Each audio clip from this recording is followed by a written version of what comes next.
Hola, muy buenas tardes. Hoy voy a hablar sobre la definición de exportación. Entonces, en el ámbito de la economía, la exportación se define como el envío de un producto o servicio a un país extranjero con fines comerciales. Estos envíos se encuentran regulados por una serie de disposiciones legales y controles impositivos que actúan como marco contextual de las relaciones comerciales entre países. Cabe destacar que la exportación siempre se afecta en un marco legal y bajo condiciones, ya que estipuladas entre los países involucrados en la transacción comercial, así es que intervienen y se respetan las legislaciones vigentes en el país emisor y en el que reciben la mercancía. Muchas gracias por escucharme.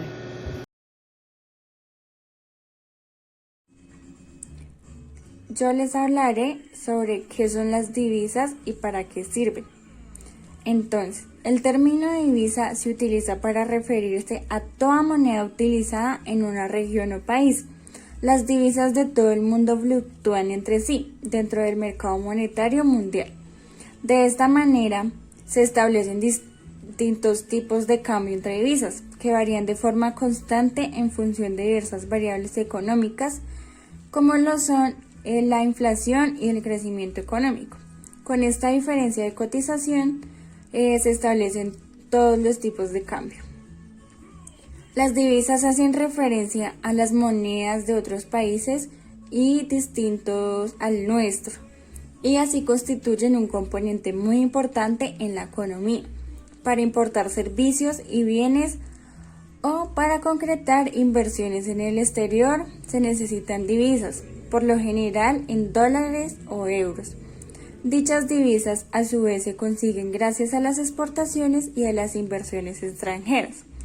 De la relación entre las divisas salientes y las entrantes depende el nivel de divisas disponibles de un país. También tenemos los tipos de divisas. Los tipos de divisas que existen son la divisa convertible.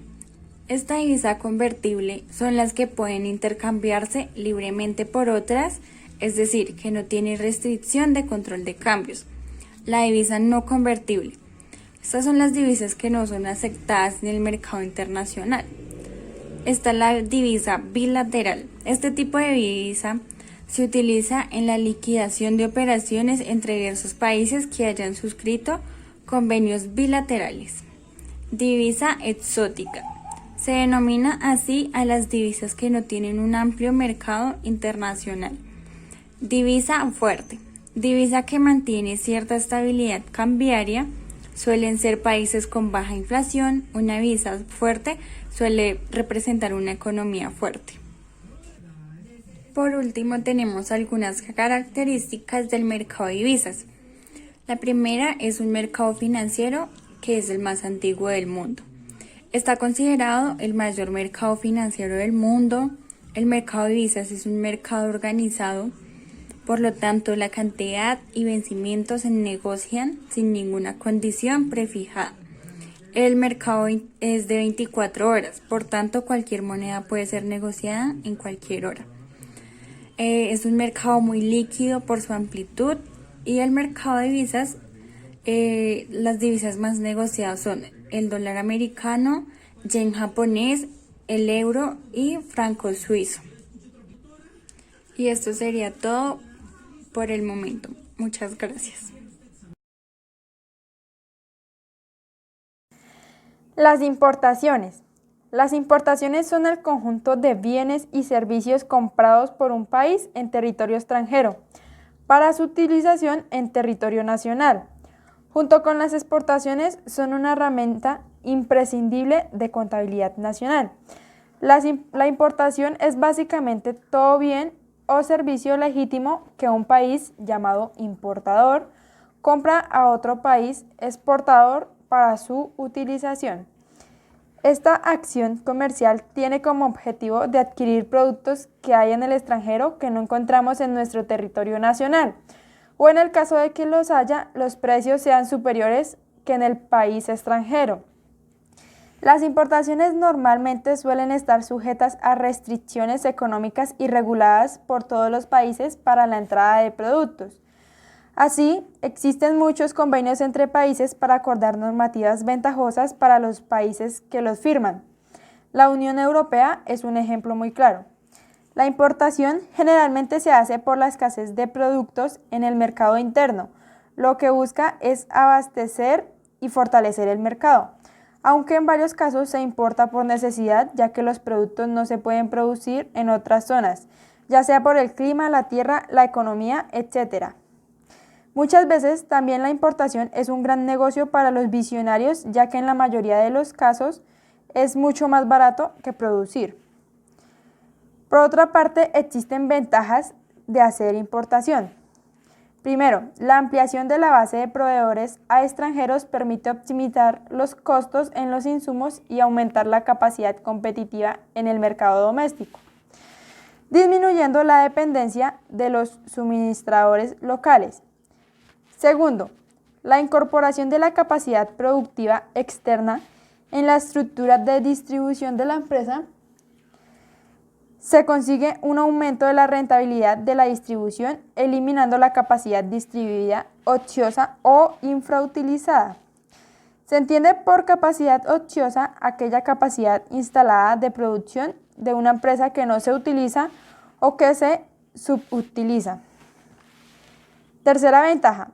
Experiencia adquirida en un entorno global facilita el desarrollo y la adaptación de productos y estrategias que pueden acabar incrementando la capacidad de venta interior. Cuarta ventaja, acceso a nuevos mercados. Acompañado de una estrategia exportadora adecuada permite aumentar la cifra total de ventas. Quinta ventaja, el aumento en las ventas permite eliminar la capacidad ociosa o infrautilizada, disminuir el costo unitario y ganar en eficiencia productiva, logrando economías de escala, la cual es una forma de multiplicar su rentabilidad.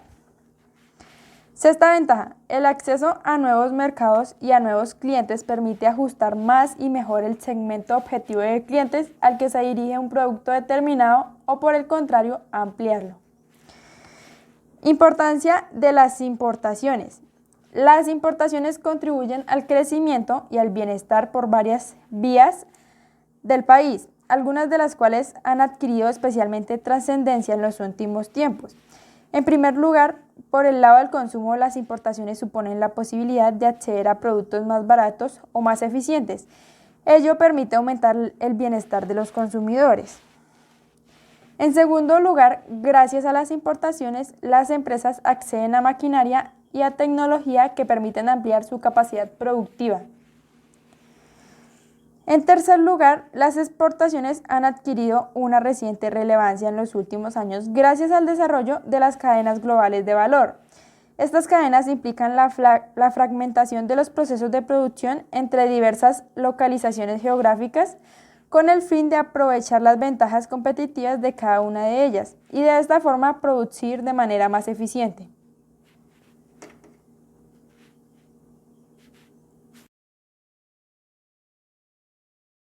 Bueno, yo les hablaré qué es la balanza comercial.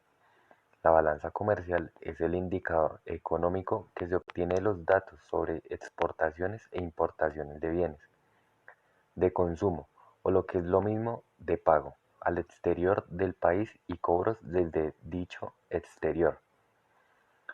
Lo siguiente que les hablaré es exportación y balanza comercial. En un mundo tan globalizado, la balanza comercial es un elemento fundamental en el devenir de la economía de los países, ya que en estos se encuentran inmersas una red de intercambios de importación y exportación a nivel mundial. El equilibrio en esta balanza es uno de los objetivos de cualquier país que quiere mantener saneadas sus cuentas y no incurrir en un déficit excesivo. Explicado de manera intuitiva, para que un país mantenga una balanza comercial equilibrada, debe comprar más de lo que vende, o dicho de otro modo, las importaciones no deben ser superiores a las importaciones. También a lo largo de la historia han existido numerosos los economistas que se han centrado en estudiar cómo mantener el saldo de la balanza comercial positiva, pero siempre al margen de los distintos enfoques con los que se afrontan la cuestión, llegado a la misma conclusión de corregir el déficit comercial, ya que este debe ser una prioridad. Hola, yo les hablaré de la deuda externa. Es el conjunto de obligaciones que tiene un país, tanto el sector público como el privado, con respecto a otros países o instituciones extranjeras. La deuda externa se compone por la deuda pública, la cual es contraída por el Estado, y la deuda privada, que es contraída por empresas, familias y particulares. En general, estos préstamos son aprobados en la moneda del acreedor, por lo tanto, han de devolverse en esta misma moneda extranjera. Los países normalmente deciden endeudarse con el extranjero para hacer frente a inversiones en infraestructura o maquinaria para el desarrollo productivo del país, como en carreteras, puentes, túneles, entre otros, para afrontar gastos necesarios por desastres naturales, huracanes, terremotos, incendios forestales. En otras ocasiones los países se endeudan con el extranjero en periodo de crisis o para solucionar una situación desfavorable de una derivada mala gestión de los recursos existentes por parte de las entidades públicas o privadas. Sin embargo, se vuelve un problema cuando dicho dinero no se utiliza en aquello para lo que fue solicitado, cuando se usa de manera ineficiente o cuando las condiciones de devolución se endurecen, ya sea por incumplimientos anteriores del deudor o por presiones externas para modificar la política económica.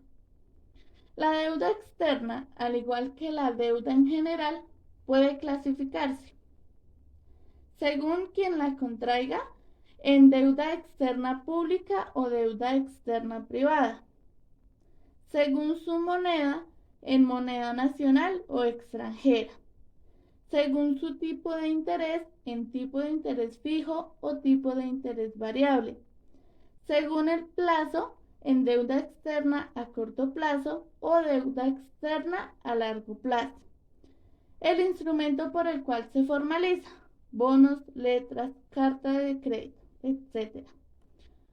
Cuanto mayor sea el riesgo de impago de la deuda, mayor tipo de interés tendrá que pagar el deudor. Las consecuencias de la deuda externa son la caída de la inversión extranjera y la caída en los ingresos, la fuga de capitales, la caída en el precio de las materias primas exportadas, el aumento de la pobreza, la disminución de la democracia. Los efectos de la deuda externa dependen de las razones que la justifican. De esta manera, si el endeudamiento fue utilizado para inversión, tendrá un impacto positivo, ya que permitirá alcanzar un mayor desarrollo futuro, el que habría sido imposible sin poder contar con los recursos rápidamente. Por el contrario, cuando el endeudamiento se explica por una mala administración, los efectos pueden ser desastrosos. Esto, ya que se tendrá que pagar la deuda contraída más los intereses, aunque no se hayan generado nuevas fuentes de ingreso. Algunos de los organismos internacionales que realizan préstamos a los países que los necesitan son el FMI, Fondo Monetario Internacional, el Banco Mundial, el Banco Interamericano de Desarrollo, BID, el Banco Interamericano de Reconstrucción y Fomento, BIRF.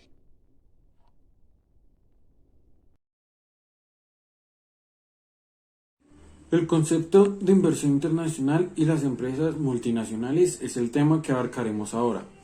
La expansión de estas gigantescas corporaciones multinacionales en los últimos decenios impulsa a realizar nuevos aportes a la teoría de las relaciones económicas internacionales. En particular, por la nueva dependencia generada por este fenómeno de la internacionalización del capital. El crecimiento anual de las empresas multinacionales es del orden del 10%, es decir, el doble del Producto Bruto Nacional Mundial, y amenaza con acentuarse en beneficio de estas empresas. Puede constatarse que el 75% de la producción actual del mundo occidental proviene de 1.000 a 2.000 empresas. En este momento, de 4 a 5 empresas se reparten en general del 50% al 807% de la producción de los principios de la producción de los principales productos que abarcan en la economía mundial. La progresiva concentración del poder que se produce por este medio permite la aparición de gigantescas corporaciones que controlan ramas enteras de la industria y del comercio. El proceso de internacionalización del capital es tan antiguo como el capitalismo mismo. Al principio se realizaban en base a la exportación de mercancías, después mediante la exportación de capitales, sin que estos movimientos hayan desaparecido.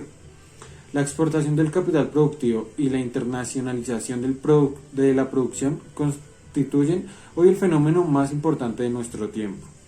Y ya por último, pues la presencia de empresas filiales de las corporaciones multinacionales entraña una dependencia creciente de los países afectados, tanto más cuando su país de origen es Estados Unidos, superpotencia dominante en el sistema capitalista mundial. Y ya encontramos lo que son las posiciones privilegiadas, y pues en estas se aseguran posiciones dominantes mediante una implantación privilegiada de los sectores más modernos, los más concentrados y los más rentables de la industria. De las 154 mayores corporaciones multinacionales, más de 111 tienen intereses en los países más desarrollados.